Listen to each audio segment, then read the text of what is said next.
I'm heading out on a work trip. Don't even think about calling me unless it's an actual emergency, John barked at me while he hurriedly packed for his weekend away. I'd only mentioned that I'd reach out if something urgent came up, but his frustration was clear. The familiar sound of his tongue clicking in disdain was hard to miss. Deep down, I knew the truth. This wasn't a work trip.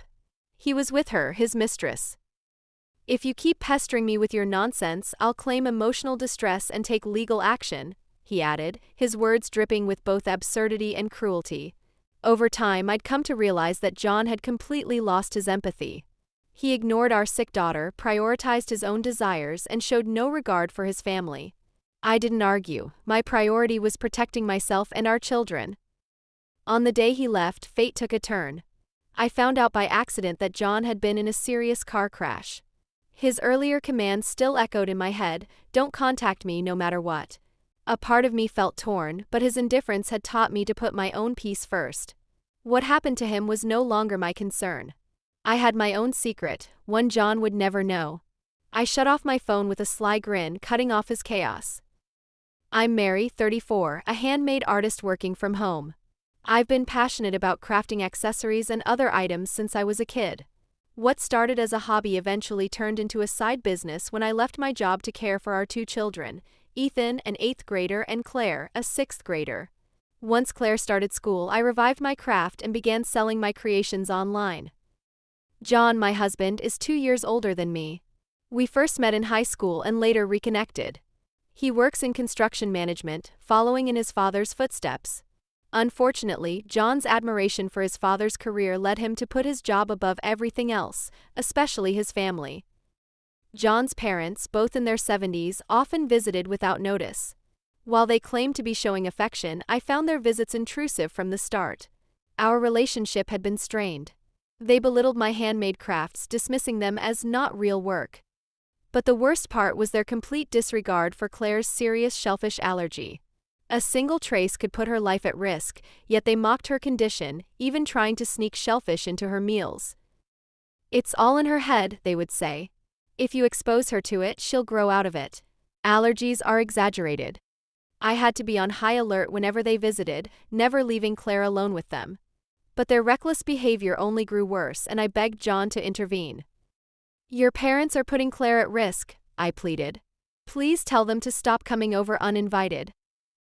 "They're just trying to help," John dismissed. "They care about Claire." "You're overreacting, Mary. Stop stressing so much." John always sided with his parents, leaving me to bear the weight of everything. Exhausted from his work, John turned to me as his emotional punching bag. The only person who truly understood was Ethan. Even though he didn't have allergies, he adored Claire, checked food labels, and stood up to his grandparents when needed. One day after John left for work, I received a call. "Can you clean my parents' house today? Mom's at her exercise class and they need it done before she returns. The kids are at school and you're home doing nothing, so it's no big deal," he said casually. "I have work too, John," I reminded him. "Don't act like your little hobby is more important than my time." "Just do it," he said, hanging up and dismissing me yet again. Reluctantly, I went to his parents' house. As I walked in, my phone rang. Thinking it was a sales call, I picked up. To my surprise, it was someone from John's company. His father had left some important documents at home, and they urgently needed them. They'd been trying to reach John's mother but couldn't get through. I grabbed the papers and decided to drop them off at the office. Why do I always get stuck with these tasks? I thought, drained by the constant demands. At the office, I was greeted by a familiar face, one of John's colleagues who had called earlier. "Thanks, Mrs. Brown," he said sincerely. I didn't want to trouble Mr. Brown's pride by calling him directly, so I tried his parents' house instead. "I'm grateful you were able to help." As I turned to leave, he added, "By the way, how's your daughter?"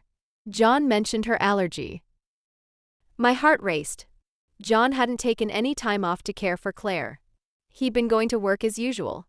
I was confused, trying to make sense of what he'd said. John had been telling his co-workers that he was taking time off for Claire. I drove home, my mind spinning.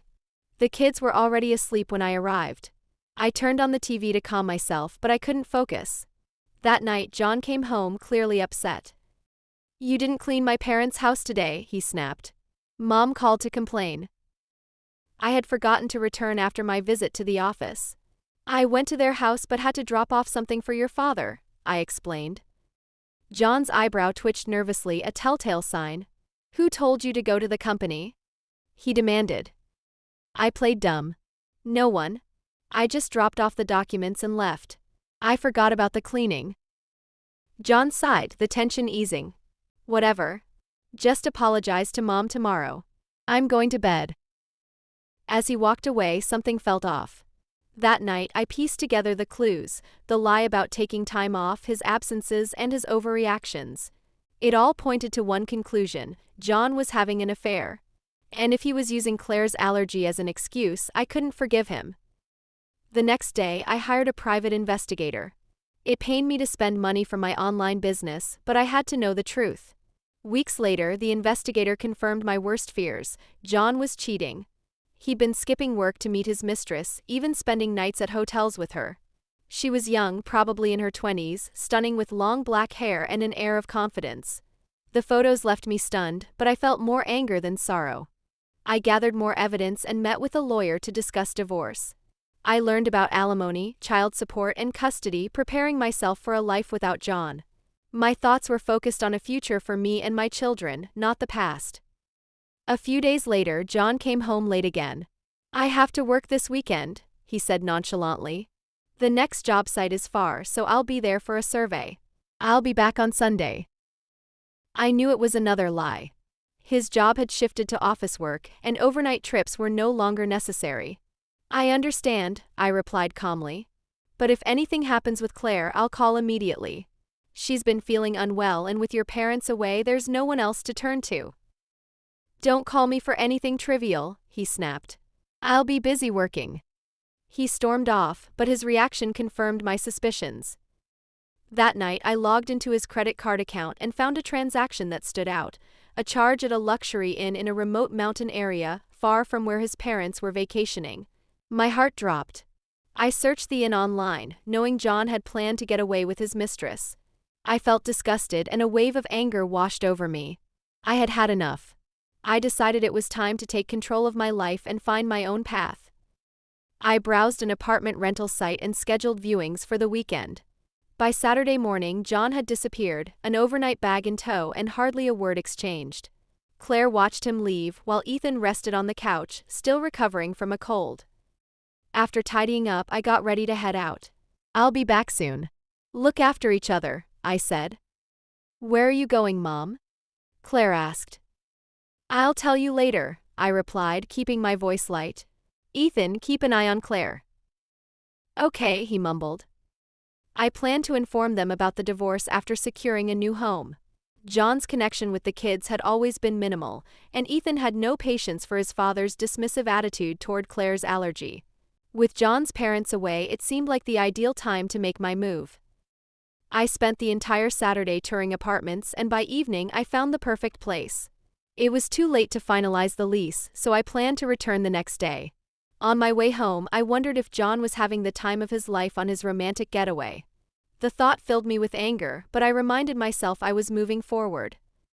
The next day, I left the kids at home and finalized the lease. Everything went smoothly, but I couldn't ignore the mounting expenses: the investigator, the lawyer, and now the apartment. Still, it was an investment in a brighter future. Just as I left the real estate office, my phone rang. It was Ethan. What's going on? I asked, hearing the panic in his voice. Mom, it's Claire. She collapsed. We're heading to the hospital, he said, sirens blaring in the background. My hands shook as I gripped the phone. A paramedic explained that Claire was in anaphylactic shock. I rushed to my car, my hands trembling, struggling to start the engine. Realizing I needed help, I tried calling John, but he didn't answer. I sped to the hospital. When I arrived, Ethan was waiting outside the exam room. Is Claire okay? I asked breathlessly. The doctor came over. She's stable now. Her blood pressure was dangerously low, but we managed to get it under control. She's resting. A wave of relief washed over me. Thank you, I whispered. Ethan did a great job, the doctor said. Ethan kept his head down, avoiding my gaze, but I couldn't have been prouder. After gathering Claire's insurance card, I headed back to the hospital. While sorting through paperwork, I noticed John's card still there. He should have taken it if he was away. I grabbed the card and returned to the hospital. As I filled out the forms, Ethan pointed to the TV in the lobby. "Mom, look," he said. The news was covering a single car crash. The car had gone through a guardrail. The footage showed the license plate. It was John's. The report mentioned 2 people with non-life-threatening injuries. My stomach twisted.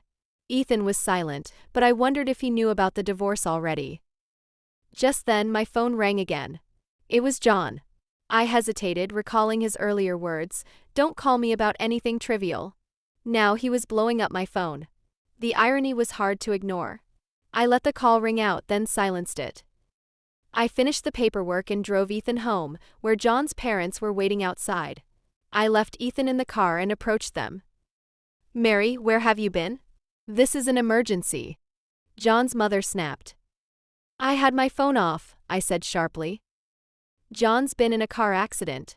He needed surgery and will be in the hospital for 2 weeks. He called us after you didn't answer," she continued, her voice rising. "Oh, was that so?" I responded, feigning indifference. "That's all you have to say? How can you be so calm when your husband is in such a serious condition?"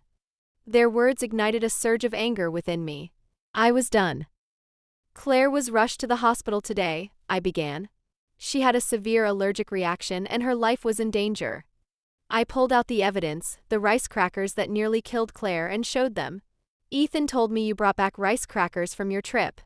But these aren't the usual kind. They contain shrimp, but the box doesn't say that. Did you give them to Claire and cover it up?" John's mother stammered, guilt clearly written on her face. "We thought it would be okay." "I spoke to a lawyer," I said. "Intentionally giving someone an allergen can be considered assault." "That's ridiculous," she protested. "We were just trying to do something nice for you." "Nice?" I shouted. "You almost killed my daughter. I will never forgive you." They fell silent. I handed them the investigator's evidence. "I'm filing for divorce and suing you for damages," I declared. Just then, a police car arrived. I had asked Ethan to call the authorities.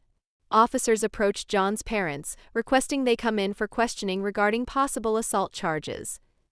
2 weeks later, I received a call from the hospital. John wanted me to visit.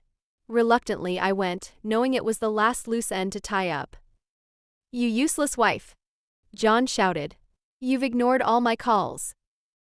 "I didn't answer because you told me not to call about trivial things," I mocked. "I figured you were busy." "You took my credit card, insurance card, didn't you?" he demanded. "Go pay my bills." "I didn't bring your card. Ask your parents, they're in jail because of you," I laughed at the absurdity. "I've spoken to a lawyer. You'll be hearing from them soon," John threatened. "And Ethan and Claire support the divorce," I added. Just then, John's mistress, Jessica, walked in, confident and unapologetic. "John, I'll pay everything, alimony, child support, hospital bills, if you divorce her and marry me." John, desperate, agreed. But Jessica revealed her true identity, the granddaughter of a powerful crime boss. John turned pale as men in suits entered the room. Jessica smiled sweetly. "Welcome to the family business, John." A month later, my divorce was finalized. Jessica paid off John's debts, and he was now tied to her dangerous world. As for me, I found peace with my children. Claire made a full recovery, and Ethan grew into a strong, supportive young man.